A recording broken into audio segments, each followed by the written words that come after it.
Let's go. Let's get this thing going the best way possible. We're going to talk about this news that's hitting the fan and hitting the everything because you guys know how this thing goes, right? I'm talking about this BS. Come on. Let's go. Let's go. Let's go. Let's go. All right, Cowboy Nation, that's enough of all of that. Really appreciate you all for being part of this thing. My name is Law Nation. We're going to talk about this news of them possibly moving the franchise tag deadline back just a little bit. Nah, for real, just a little bit. They talking about moving the franchise tag back. And everybody knows that when you hear that type of stuff, we sitting there like, come on, it's more pain, it's more agony. Are they going to do the right thing? That's all we want to know. Are they going to do the right thing? The Dallas Cowboys, whether or not they're going to put Dak Prescott on his franchise tag, let him test the market, non-exclusive, exclusive. What are they going to do? It's so much that's going on with the NFL. Now, the bottom line, as far as the numbers, they are not out yet. The numbers are being slowly out there as far as the bottom of the franchise tag, not the franchise tag, but the salary cap. But let's listen in to 105.3 The Fan. What's coming out from Ian Rappaport, Ed Werder, all these insiders? Ed Werder's social media account, Raps as well. The next deadline for Cowboys, endless negotiations with Dak Prescott, could be extended. The NFL is reportedly considering moving tomorrow's deadline for teams to use the franchise tag since the final salary cap figure remains unknown, which I would think is a pretty important thing to know before you decide whether or not you have to tag these guys or sign them long-term deals. I think that's a fantastic idea that the league will be doing to make sure that you have to know every bit of information you possibly can before you wind up make these decisions. This is good for the player. If the salary cap figure changes, it puts more pressure on the team, or changes or stays lower, more pressure on the team to sign him long term. This is good for the player. Regardless of how we look at it, it's a mess, especially knowing what we have to deal with. Now, regardless of the situation, when we think about the Dallas Cowboys, we think of, okay, deadlines do make deals, but here's the situation. They have made it such that the moment we see any type of movement of restructuring, any player's contract, or any information that's leaked out with players being cut or players being released or players not thought to be brought back, we would already know what is about to happen, right? It's not going to be an element of surprise because now we can just sit back and say, all right, cool. This is what's going to happen. This is what's going to happen regardless. But let's listen to more what they have to say. Very good. Jane Slater from the NFL Network went on TV and talked about some conversations she had with general managers throughout the league when asked if Dak deserves to be paid right behind Mahomes. I was actually shocked at some of the feedback that I got, guys. They consider him more in the echelon of the top 6 to 10 quarterbacks. They don't think that he should be getting paid an APY close to Patrick Mahomes, Deshaun Watson, and the argument for that is he's 1-2 in the postseason. Yes, he's got an incredible win and loss record with the Dallas Cowboys, but it really is the lack of postseason success that leads a lot of them to feel this way. So, she's saying that she picked up the phone, she called a few GMs and said, hey, how do you guys feel about Ryan Dakota Prescott? Where is his numbers at? Where is his money range will be at? And those several GMs that she picked up the phone came to a conclusion at the same time to say, well, he's around 6 to 10 tier, not top 1 to 5 tier. And that's predicated upon the fact that his playoff win-loss record is 1-2. Blindly to say that, if I'm not mistaken, isn't that the same playoff record that Lamar Jackson got? Excuse me, is that the same playoff record that quote-unquote Deshaun Watson got Are they 1-2? Y'all help me out. Is Josh Allen, what his playoff record is? Because he could be higher. I don't know. I don't really follow other teams like that. So are those GMs are only looking at the playoffs on how they determine whether or not they're going to sign a quarterback? Because if I'm not mistaken, the actual aspect of hitting the market or being able to be out there on the market does not determine whether or not you made the playoff or not. Let this brother hit the free market. Let's see what's really will be the numbers. Because I feel what James Slater is saying.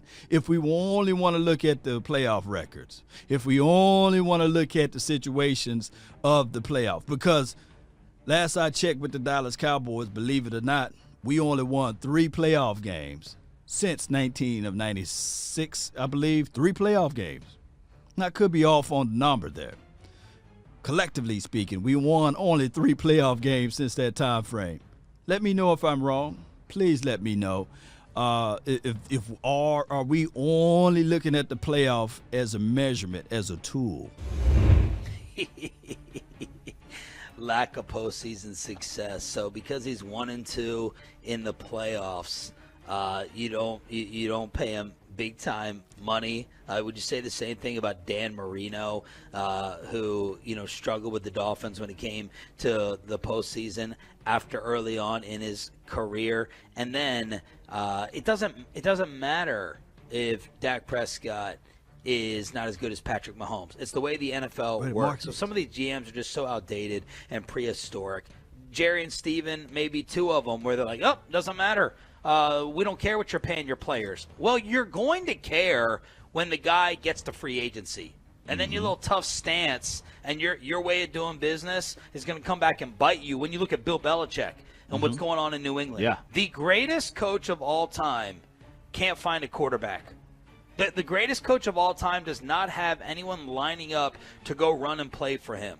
NBC San Fran is reporting that Garoppolo is by far the Patriots' number 1 plan and option. Matt Stafford didn't want to play for you. Right. Tom Brady was done playing for you.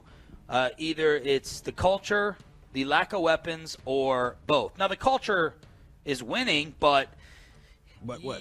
It's not loosey-goosey. You're going there, and your fun level is probably going down. But Bill Belichick, there is a possibility. We all thought he had this grand master plan, right? Mm-hmm. We all thought that either Jared Stidham was going to be much better than we thought, or he was tanking like an evil genius to get one of these quarterbacks. Neither happened. Both failed. Cam Newton was sorry in New England. There is a chance that Bill Belichick goes out without a QB, and he never even sniffs an AFC championship game again because people aren't lining up to play for the great Belichick. Little cowboy lesson in that with losing Prescott possibly. There is. It absolutely is. You cannot break it down, but before he get into the contents of the information for the nation on that part of it, just breathe, Cowboy Nation. I understand that a lot of people look at this situation and say to themselves, hey, let's just let Dak Prescott walk. Let's not give him all of this money. But just breathe. Think about everything. The countdown to the deadline is supposed to be here, but they're going to extend it out probably because there's a lot of big money involved, and these owners, they get what they want. Believe it or not. If you guys don't believe anything else I say, just understand that these owners, they get what they want. At the end of the day, they do control that aspect of the outcome. So we're going to listen in to what they have to say about Dak Prescott possibly leaving in these sorts. Overlook the fact that team, the Patriots, can't find a quarterback. You can't overlook it. And here we are. We're just going to take one and throw him away because you're worried about paying him for one fewer year or one more year. It's just lunacy. And the people on social media, well, let's pay him 35, not 40. Well, if he's worth 35, then he's worth 40. What other player are you going to get for $5 million is going to be an impact guy? None. It's not like we're talking about $4 million versus $40 million. Okay, now you could get a whole defense with that amount of money. But don't sit here and tell me about playoff win-loss record. Tony Romo got a ton of cash for this team. And as people bring up on the fan text, he was the highest paid quarterback in the league at one point, coming off of 8-8 season. So let's not use that. If you didn't use it for Tony, you can't use it for Dak. Period. Point blank, period. I hope that you guys are getting what he's saying. And I've said the same thing.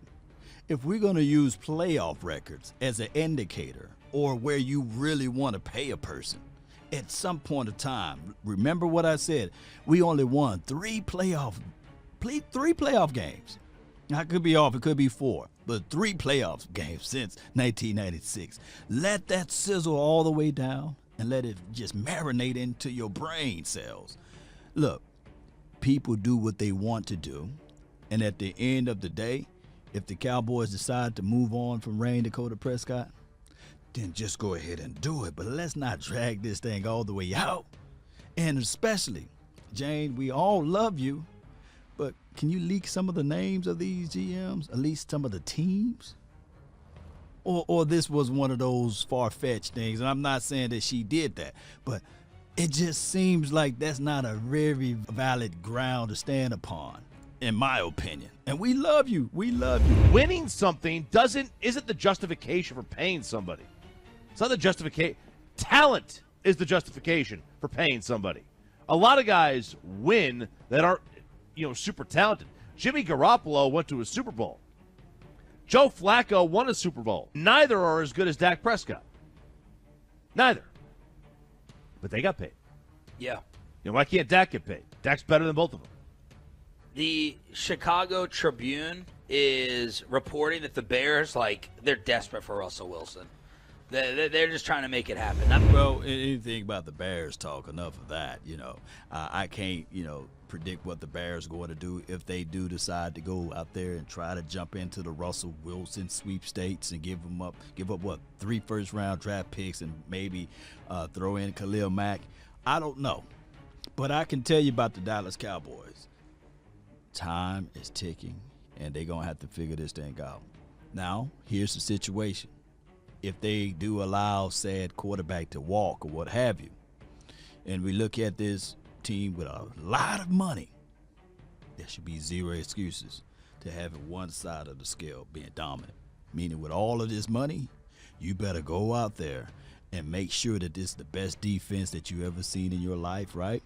Or you go out there and you make sure that this offensive line, with all of this money that you got, all of this money that you're supposed to be saving, make sure that this offensive line is the greatest offensive line of all time, mixed in with the 2 running backs that you got, as well as the wide receiver core and with the tight end, and figure out the rest. Because there will be zero excuses because you got all of the money now. All right, I've stole enough of you guys' time. I really appreciate you all for jumping in and tuning in. Let's continue to grind and shine, Cowboy Nation. Let me know of your thoughts. Will the Dallas Cowboys come up with something before this deadline is over with? Will the NFL, in return, extend this franchise deadline crap and see what we can do from here? And just to say this out here, man, we all love Jane Slater. We do. We love her, and shout out to all of the crew over there at NFL Network and beyond. But how do you guys feel with Jane Slater? Is she speaking nothing but the truth? Or is this more so like, hey, come on, y'all know what I'm saying, right? So are these GMs really talking to her about Dakota Prescott? Y'all post me your thoughts, post me your concerns down below. That's been my time. I really thank you all for yours. And remember, you're listening to nothing but the best. Turn me up. Let's go. Hey. Subscribe, baby. Let's go.